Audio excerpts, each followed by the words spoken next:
Boa noite, gente. Boa noite, gente. Cadê a cola? Ali embaixo do teclado. Ah, esconderam. Acho que pode.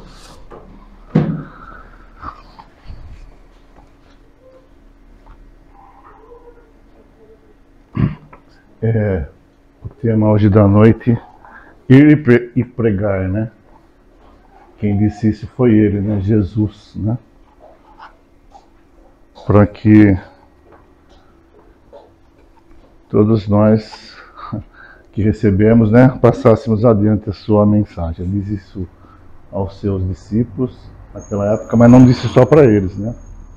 Então a gente vai falar um pouco sobre isso aqui, à luz da doutrina espírita, mas porque é o mesmo evangelho, né, mais esclarecido pela espiritualidade, né? Então vamos lá. Ó, antes de começar, descosta. Então, Jesus disse isso, está em Marcos e Mateus.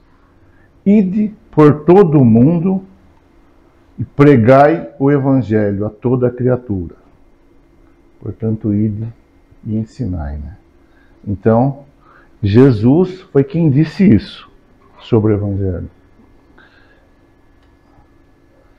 Então, como a gente vai falar da divulgação do evangelho, né?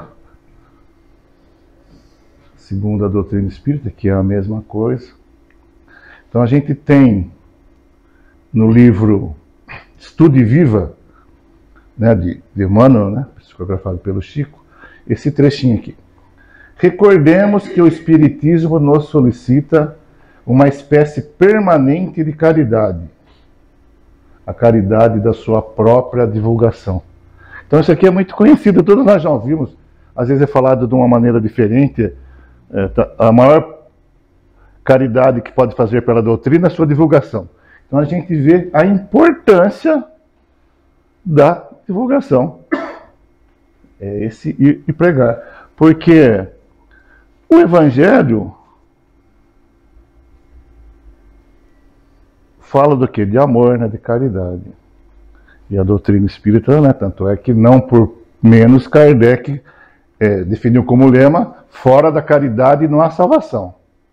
Então veja, caridade é o nosso lema, nosso principal objetivo, né? Aprender a servir e amar. Então Emmanuel diz que uma grande ou maior das caridades a gente pode fazer a divulgação. Aí já vamos sentindo a importância e a responsabilidade. E no livro dos médiuns também, né? Eu estou colocando aqui para dizer que está na doutrina isso aqui, né? Os que não se contentam em admirar a moral espírita, mas a praticam e aceitam em suas consequências, né? Não só acha bonito, mas a gente que traz para a nossa vida, né? Para o nosso crescimento espiritual. A caridade é sempre a sua regra de conduta. São esses os verdadeiros espíritas ou espíritas cristãos. Então veja, para nós que já aceitamos, né, as verdades do Cristo, segundo e mais esclarecido ainda pelos espíritos, sabemos que a nossa regra é a caridade, o amor, não tem outra coisa, né? Isso é o principal. Está no livro dos médiuns. E o próprio Allan Kardec, na Revista Espírita de outubro de 1860, disse assim: cabe a nós, aos verdadeiros espíritos, você vê, tem relação com o que ele estava lá, aos que veem no espiritismo algo além de experiências mais ou menos curiosas, ou seja, para quem, né, não tem sua curiosidade, mas já vive isso, fazê-lo compreendido e espalhado, tanto pregado pelo exemplo como pela palavra. Então, a caridade que a gente tem que fazer é de levar para frente. E veja só, não só entender como espalhar, e não só pela palavra, como pelo exemplo, né? Porque a gente sabe que a palavra ensina, né? E o exemplo arrasta. Jesus construiu o reino de Deus falando, sim, o que ele falou que tem aqui. Mas antes foi fazendo, né? Ele mostrou tudo, ele viveu tudo. Então, isso é um ponto importante do que a gente vai procurar refletir hoje. Que não é só falar, também é procurar viver. Ah, tá. Então a gente vê que é bem isso, ó. Porque ele disse em um lugar, ide por todo mundo e pregar o evangelho. E no outro lugar falou, ide e ensinai.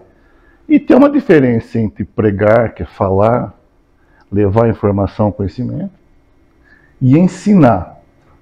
Para ensinar é preciso saber fazer.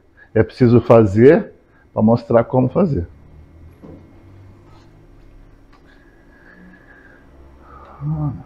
E da agora para frente, né? Eu peguei esse material aqui, algumas coisas de uma palestra do Arthur Valadares, que é conhecido nosso, que ele vai falar algumas coisas sobre isso. E a gente não pode, não tem como falar de ir pregar, divulgar o Evangelho sem falar de Paulo, né, do apóstolo Paulo, né, porque ele encarnou isso, né, foi a sua missão, né, os outros ficaram por ali, mas ele levou para o mundo, né, ele que fez isso e mostrou como fazer isso. E essa coisa de viver, porque Paulo ele não só foi e falou a missão dele de levar o Evangelho para o mundo inteiro, mas a vida dele se fundiu com a missão dele. Ele vivia isso com intensidade, com fervor, como ele era, né? Forte. Então, é isso que é o importante. Eu acho que a tônica da nossa conversa vai ser isso, a importância de procurar viver, de levar, mas procurar viver aquilo que a gente já recebeu, que já aprendeu. Porque, e eu falo para a gente, porque quando Jesus disse, ide pregar o Evangelho por todo mundo, ele não falou, discípulos vão e pregam por todo mundo. Não falou expositores, palestrantes, escritores, ou quem produz mídia. Não. Falou para todo cristão que recebeu essa palavra. Né? Então é importante a gente entender que essa mensagem é para todos nós que somos cristãos. E falando ainda de Paulo, ninguém melhor para falar dele do que quem tem tanta intimidade e conhece muito como Emmanuel. E eu achei interessante, comecei a trazer isso porque eu vi que tem um livro chamado Amor e Sabedoria de Emmanuel, escrito por Clóvis Tavares, que era um amigo do Chico Xavier, e ele colheu lá algumas coisas sobre Emmanuel que não tem em nenhum outro lugar, algumas coisas muito interessantes. Então ele vai falar algumas coisas sobre Paulo que vai ajudar muito a gente aqui. E ele, Emmanuel, nesse livro, conta, né, que ele conheceu Paulo, né, o apóstolo Paulo, só viu ele uma vez. Foi em Roma, ele era Publius Lentus, né, na época, senador romano, e passeando lá de carruagem pela Via Ápia, né, em Roma, os cavalos assustados dispararam e tinha um grupo de cristãos que um deles conseguiu segurar os cavalos, né, corajosamente, e Emmanuel desceu para agradecer. E aí ele viu que naquele grupo tinha uma figura central, que todo mundo se dirigia a ele, se reverenciava a ele, era um líder ali, que era o apóstolo Paulo. E ele fala, Emmanuel, que Porque nessa época, foi logo depois do desencarne da sua esposa Lívia, que era já convertida ao Cristo, né? Emmanuel só no fim da vida que ele foi aceitar. E ele disse que foi a maior dor que ele sofreu em toda a sua trajetória espiritual. A partida de Lívia. Então ele estava vendo isso. E ele foi lá e disse que conversou por alguns instantes, poucas palavras, com aquele que seria Paulo, né? Que ele não sabia. E ele fala assim que Paulo não sabia das angústias que iam no coração dele, mas que essas palavras de Paulo o marcaram por todo sempre. Então a gente vê a força da palavra de Paulo, o que ele fez com Emmanuel. Com algumas palavras, dado o magnetismo da sua palavra, porque ele falava de coração, o que vinha de dentro, do que ele vivia. Ele queria viver a mensagem do Cristo. Ele falava, ele queria fazer o bem para o outro. E tinha tanto magnetismo que eles já curavam, né? Igual todos os apóstolos. Então, por que ele tocou tanto Emmanuel assim? Porque ele foi movido pelo coração, ele foi tocado no coração. As palavras de Paulo saíram do coração. E Paulo dava tanto valor a isso, que depois na epístola aos Coríntios, né? Na Coríntios, viu, Fredinho? Coríntios. Aos Coríntios, ele falou aquilo que eu acho, né, uma das coisas mais bonitas que tem no Evangelho, que é sobre a caridade. Mas ele fala assim: se eu soubesse falar a língua dos anjos e dos homens, mas se eu não tiver caridade, eu nada sou só um símbolo que tinha. Eu sou um som. Mas a palavra dele tinha lastro, né? Tinha magnetismo, tinha força, porque vinha da força do amor do coração. E Emmanuel, depois disso, como a gente disse aqui, se converteu só no final da vida ao Cristo, né? Antes dele morrer, desencarnou lá pelas cinzas do Vesúvio. E depois disso, uma coisa que no mundo espiritual, Paulo já meio que adotou Emmanuel, tornou-se o seu tutor espiritual. Tanto é que a gente vê essa sintonia espiritual que tem entre eles, né? Emmanuel, nos obras que ele tem, ele sempre cita o Evangelho e sempre cita Paulo. Tem muita sintonia, não só de sentimento, mas como de entendimento, mas sobretudo de gratidão de Emmanuel. Carinho que ele tem por Paulo. E ele continuou a obra de Paulo, né? Essa gratidão, ele continua a divulgação. Graças a ele, né? Nós estamos recebendo tudo isso aqui, talvez. Graças a Emmanuel, a gente também está aqui hoje. Então, se Emmanuel grato continua a obra de Paulo, continua a divulgação, pense, isso aqui, coisa dessa mente aqui, pobre. Nós também não devemos gratidão a Emmanuel por tudo que ele traz para nós. Olha, que esse cara, olha, muda a nossa vida, libertou, trouxe muita força, muito esclarecimento do Evangelho.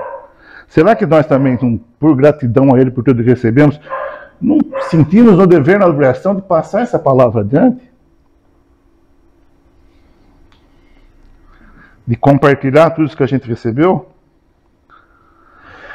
Então, ainda falando desse livro, Amor e Sabedoria de Emmanuel, tem um lugar lá que Emmanuel fala o seguinte sobre Paulo.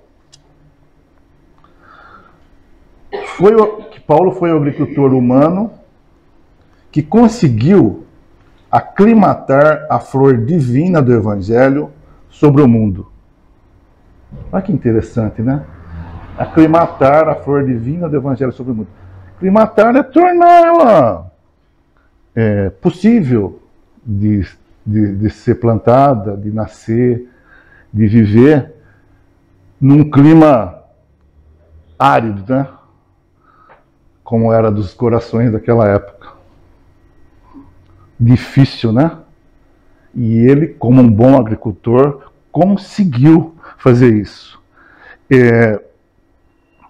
Então, se hoje nós estamos aqui, nós conseguimos, nessa encarnação agora, talvez uma outra atrás, não sei, ser atraídos pela beleza, pela divindade dessa flor, a gente deve isso a Paulo.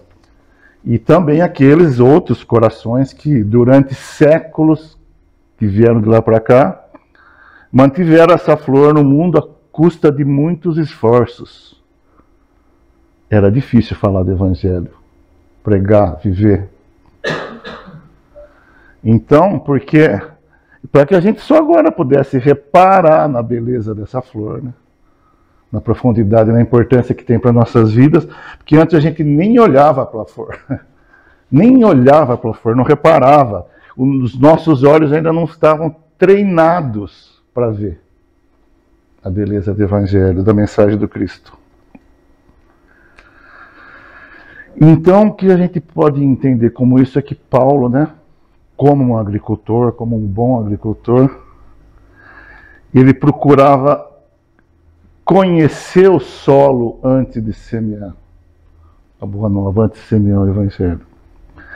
Ele procurava conhecer, se aproximar, estabelecer um vínculo com o coração da pessoa antes de levar a mensagem do Cristo. Tanto é que numa dessas suas epístolas, né, ele disse que a vossa palavra seja temperada com o sal, a fim de que saibas como responder a cada um. E Cristo falou que a gente é o sal da terra, né?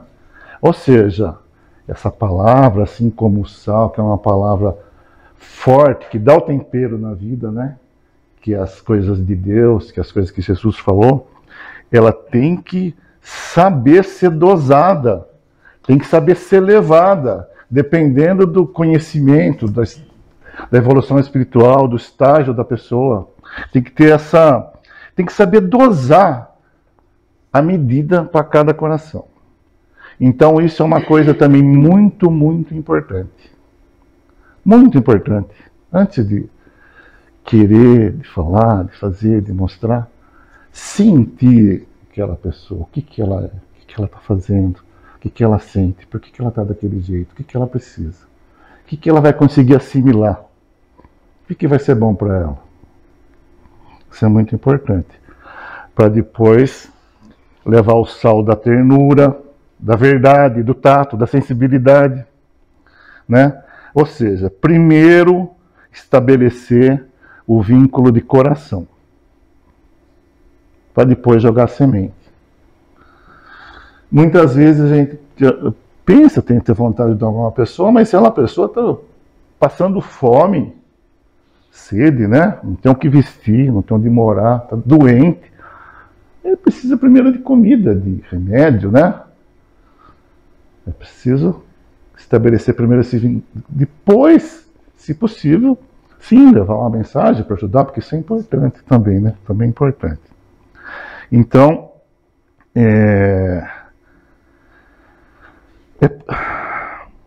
e uma coisa interessante também que tem nesse livro. Na época que Emmanuel foi escrever o livro Paulo Estevão, lá no mundo espiritual ficaram sabendo, né? Lá a notícia corre também. E interessante, diz que muitos, uma multidão de espíritos queriam colaborar, queriam dar o testemunho do que a palavra de Paulo, do que Paulo fez por eles. E Emmanuel disse que se fosse escrever, não acabava o livro até hoje. Então, a gente vê o que mantém esse sentimento de gratidão vivo por tantos séculos, quase 20 séculos. O que é? A força do coração de Paulo, e eles foram movidos pelo coração. Tocou neles, assim como Emmanuel, jamais esqueceram. Então essa é a força do ir e pregar.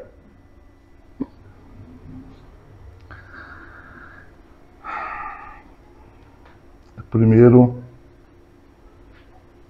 estabelecer o contato de coração. E também ainda nesse livro aí, né? Emmanuel fala sobre Paulo o seguinte: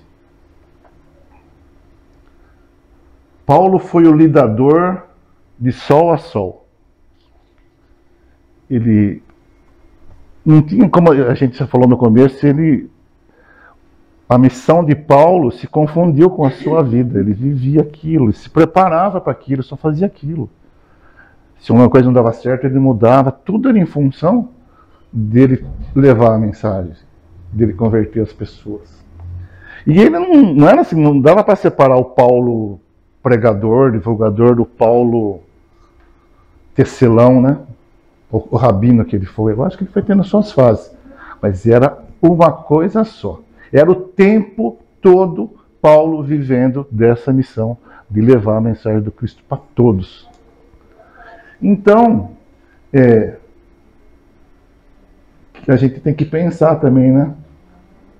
Não basta a gente pegar e falar alguma coisa aqui uma vez por semana, ou numa outra reunião, ou só quando vai fazer uma visita para alguém. É preciso a gente ter essa consciência de compartilhar esse conhecimento do que a gente sabe o tempo todo. E para isso a gente tem que procurar vivenciar isso. A gente não é Paulo, a gente não é Jesus, nós temos nossas dificuldades, sim. Mas é importante que a gente, tentando fazer isso, né, a gente vai conseguir ajudar nós mesmos primeiro, né? A gente sabe que quando a gente procura seguir o que Jesus falou, que os Espíritos tanto nos orientam, nos esclarecem, é para o nosso próprio bem. É o nosso egoísmo, o nosso orgulho, todas as nossas, assim, essas coisas, como poderia chamar, né? Esses maus hábitos que a gente vem trazendo em tantas vidas que estão atrasando a gente, né?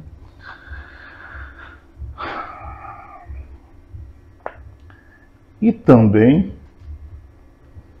a gente vai encontrar nessa mensagem do Espírito Erasto, no capítulo 20, chama a Missão dos Espíritas. Erasto, ele foi um dos espíritos que mais colaboraram no Evangelho, tem muitas mensagens dele lá, e ele se dizia discípulo de Paulo também. E nessa mensagem, ele fala muitas vezes: ide e pregai, ide e anunciai. Vamos lá ver, veja nessa mensagem, capítulo 20, no item 4, do Evangelho, que é a missão dos Espíritas, né? Que é justamente o que está falando, que a gente concluiu no começo, que nós temos o compromisso de levar à frente aquilo que a gente recebeu. E ele fala todo esse tempo: ide pregar, ide anunciar a boa nova, que nada mais é do que a gente passar para frente, testemunhar, compartilhar tudo que nós recebemos. O que Jesus tem feito por nós, por todos esses milênios, o que a espiritualidade que já trabalha com ele tem feito por nós. É isso que ele fala lá, né? E tem um caso curioso do endemoniado que foi curado por Jesus, né? Foram vários, né? Mas esse era Gerazeno, né? E ele que já queria largar tudo para seguir Jesus, como todos faziam. Muitos não queriam, mas ele fez o certo, né? Ele viu que era Jesus, aquela luz, e ele queria seguir Jesus. Mas Jesus disse para ele: não, volta para os teus e anuncia as grandes coisas que o Senhor te fez. Olha aí a responsabilidade, a grandeza, o tamanho da caridade, do benefício que a gente vai fazer por nós e para os outros, só de compartilhar aquilo que a gente recebeu. Aqueles que ainda não tiveram essa oportunidade, por um motivo ou outro que seja, está recebendo isso. Somos nós, né, os demoniados curados por Jesus. Somos nós. E aqui então tem essa mensagem, ela é bem longa. Peguei só um trecho, um parágrafo, um trecho, uma sequência só, mas ela é bem longa. Vocês podem ir lá e ver isso depois. Então, Erasto diz o seguinte: as línguas de fogo estão sobre vossas cabeças. Ó verdadeiros adeptos do Espiritismo, sois os escolhidos de Deus, ide pregai a palavra divina. As línguas de fogo estão sobre vossas cabeças. Quem são as línguas de fogo, né? Não é o João, não. O João é língua de maçarico.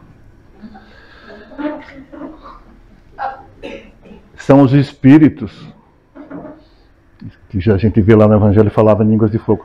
É os espíritos que estão o tempo todo nos ajudando. Nós somos ajudados antes de nascer por uma enormidade de espíritos grandiosos. Temos o nosso anjo guardião que vive com nós a vida toda, os nossos espíritos protetores, familiares.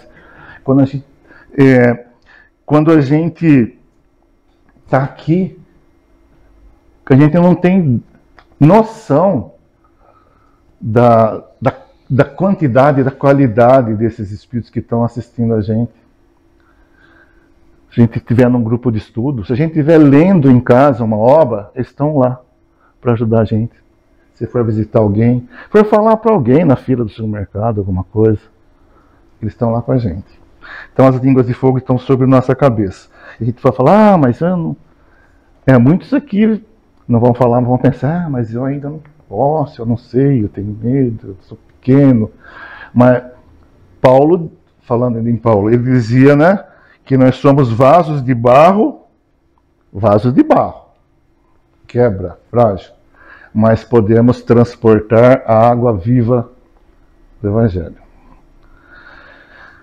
E ele continuando: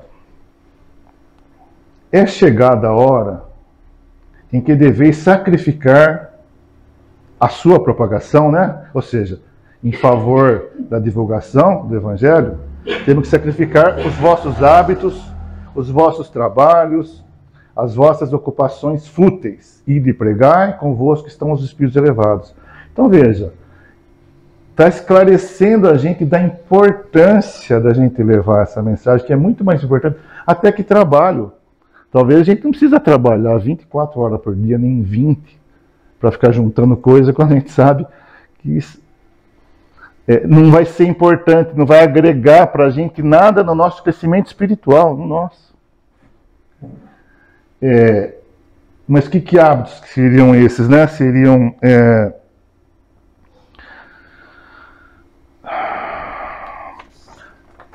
A gente tem que olhar quando a gente pensa, o que eu estou fazendo durante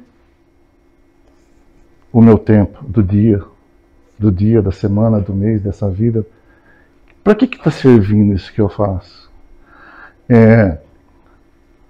Está me acrescentando alguma coisa no meu crescimento espiritual? Estou fazendo alguma coisa edificante? Ou é só para lazer, para conforto? Porque a gente fica muito atrás disso, né?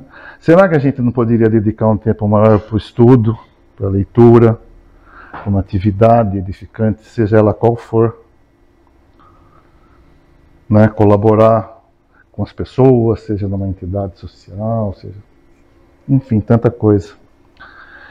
Então não é só lazer. Então o que ele está falando é isso, né? Nos alertando, abrindo o olho nisso, porque a gente está fazendo do nosso tempo, do tempo perdido. E da importância de levar, de compartilhar essa mensagem que nós recebemos. E aí ele continuando, ele fala assim: certamente falareis a criaturas que não quererão escutar a voz de Deus. Porque essa voz as exorta incessantemente a abnegação. Tem muitos que não querem. O que é abnegação? É esquecer de si, né? Quando impera tanto o egoísmo, os interesses pessoais, as pessoas não vão querer abrir mão deles para querer se dedicar a outra coisa, né? Tem muita gente que não vai querer escutar. Pregareis o desinteresse aos ávaros, né? Pessoa que quer juntar, você quer falar para ele não se interessar por nada. Abstinência aos dissolutos, ou seja, aqueles que vivem uma vida desregrada, que podem tudo, falar para eles não, parar com isso. A mansidão aos tiranos domésticos, como os déspotas, né? aquelas pessoas autoritárias em casa, ou naqueles que os mais fracos, falar para eles serem doces. Palavras perdidas, eu o sei, mas não importa.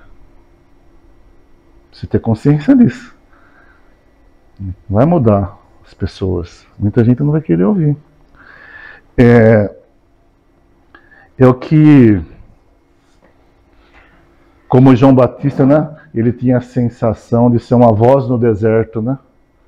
Falava para ninguém ouvir, nos terrenos desérticos, áridos, nos corações endurecidos. Então ele está dizendo que a gente não pode esperar resultado imediato no mundo que ainda é materialista. Ainda existe esses interesses. Não mudou muito, né? João Batista, como disse aqui, teve que pregar no deserto. Moisés antes, quanto que ele não falou que não foi ouvido? A própria doutrina espírita, o espiritismo agora, há menos de 2 séculos, agora, quanta dificuldade não tem encontrado, quanto tem sido rejeitado. Mas a gente tem que continuar, né? Não é fácil pregar o desinteresse num mundo marcado por interesses pessoais.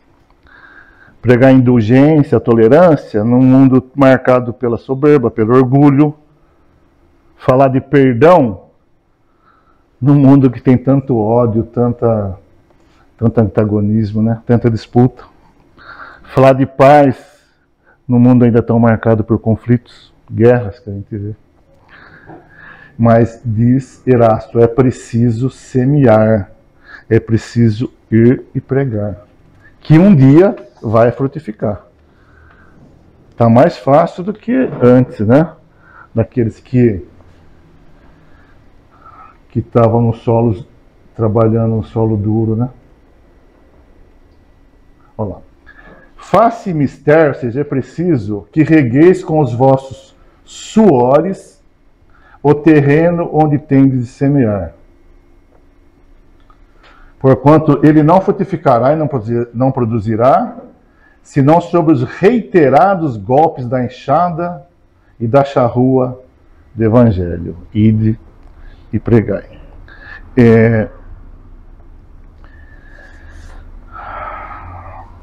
Então a gente vê que é a custa de suor, de esforço. Precisa ter vontade, precisa se esforçar.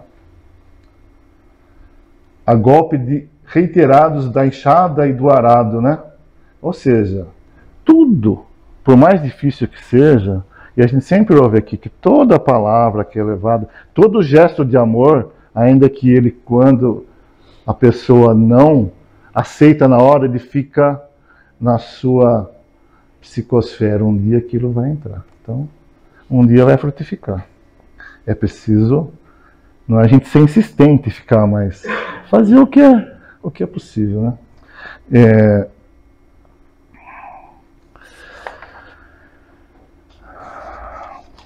E mais lá na frente ele fala uma palavra assim: ide e proscrevei esse culto do bezerro de ouro que a cada dia mais se alastra. Proscrever é banir, acabar, não fim, né? O culto do bezerro de ouro, que era o bezerro de ouro era um deus pagão, né? Que simbolizava o materialismo, o egoísmo. Então esse paganismo ainda continua sobre outra forma até hoje. O que é importante para a gente não se estender muito, né, Lu?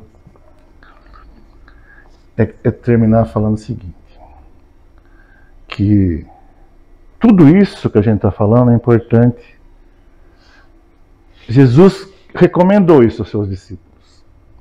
Falou que era fundamental, a qualidade fundamental era a fidelidade a Deus. Fidelidade a Deus. E a gente é Jesus, né? É confiar que a gente sabe que Estamos aqui porque Deus nos deu a vida, tudo a gente tem, que tudo que acontece é para o nosso bem. E a gente confiar na providência divina, na sua justiça, no seu amor, né? A gente tem que ser mais resignado, se entregar à sua vontade. Ele falou que o segredo é esse. E essa fidelidade a Deus que fez com que trouxe a força, foi a força, né? Que aqueles pescadores simples daquela época, né? Jesus levou aqueles pescadores simples, conquistando outros homens também simples, humildes, lavradores e tal, enfrentaram um dos maiores impérios que teve sobre a terra, que foi o Império Romano, e venceram sem arma, sem fortuna e sem poder, a não ser a arma do amor, da humildade, da paz e do perdão. São essas nossas armas. Essa que é a arma que o Cristo ensinou. Essa é a força de um coração fiel, que confia em Deus, que se entrega a Deus, procura seguir, se coloca, procura sintonizar. Porque para que a gente vá aos poucos sentindo mais a Deus, pensando em tudo isso que o Evangelho e a doutrina espírita, né, que Jesus, a espiritualidade traz para a gente o tempo todo. Sentindo, pensando, agindo assim. E depois falar. Né, que antes de a gente falar, que a nossa vida fale primeiro. Né? Que a gente leve essa mensagem de esperança, não só com palavras, mas como a gente também encara a vida, como a gente leva as nossas coisas. Essa mensagem de esperança, porque é isso que é o Evangelho, é esperança. Esse olhar para o porvir, que vai ser. Todos nós vamos ser espíritos puros, a gente sabe disso, vai demorar, mas já levar um olhar para esse alvorecer espiritual que está batendo na porta aí, o terceiro milênio, no mundo de regeneração. Ser fiel, né, a Deus, ir e pregar, é isso, levar essa mensagem de esperança. Então, ir e pregar é muito mais do que falar. É levar para o nosso dia a dia tudo que Jesus tem feito por nós. Ter consciência disso, procurar reconhecer, agradecer, ficar feliz com isso, perceber. Muita gente não percebe, muitas pessoas falam aqui, Marcelo fala sempre, a gente não dá valor para o ar, para a água, para a família, para a saúde, para as pessoas, pela vida, por tanta coisa, por tanta oportunidade, até pelas oportunidades, até pelas dificuldades, que só ajuda a gente a crescer, a gente sabe disso, mas a gente ainda não gosta muito. É levar para o nosso dia a dia isso que a gente recebe. É falar, né, de Jesus muito mais com o nosso exemplo de vida do que só com as palavras, né? Até sem palavras, muitas vezes com um simples olhar. Para que as pessoas possam ir compreendendo assim como a gente já compreende, né? E afirmando, consolidando em si mesmo essa certeza, essa confiança, essa certeza mesmo de que Jesus prometeu, ele vai cumprir. Ter certeza nessa promessa de Jesus que ele estaria conosco até a consumação do século. Ele está conosco o tempo todo. Né? Jesus e toda a espiritualidade. E Deus, né? Então, eu acho que é isso, é levar essa mensagem de esperança. No livro Alcione, no livro Renúncia, né, da série Emmanuel, a personagem lá principal, que é Alcione, ela diz isso. Assim, a esperança é invencível. Seu Camilo sempre fala que o bem é invencível, né? Mas Alcione disse, a esperança é invencível. Então a gente vê a importância da gente cultivar a esperança com tudo que a gente recebe do Evangelho de Jesus e de levar isso para quantos que não estão sem desesperados, sem esperança nenhuma. com aquilo que a gente já sabe, com aquilo que a gente já viveu. Então é isso, a nossa tarefa de pregar é isso aí. É levar, né, lembrar as pessoas dessa promessa de Jesus, de que Ele está conosco para sempre. Essa mensagem de esperança. E como disse Emmanuel, né, com ele, falou que a missão dele nada mais é do que ser um colocador de cartazes, anunciando, convidando, né, para a festa do Rei, né, para o Reino de Deus. Então que a gente possa fazer um pouquinho, né, um pouquinho mais. Obrigado pela atenção. Esqueci de tomar água.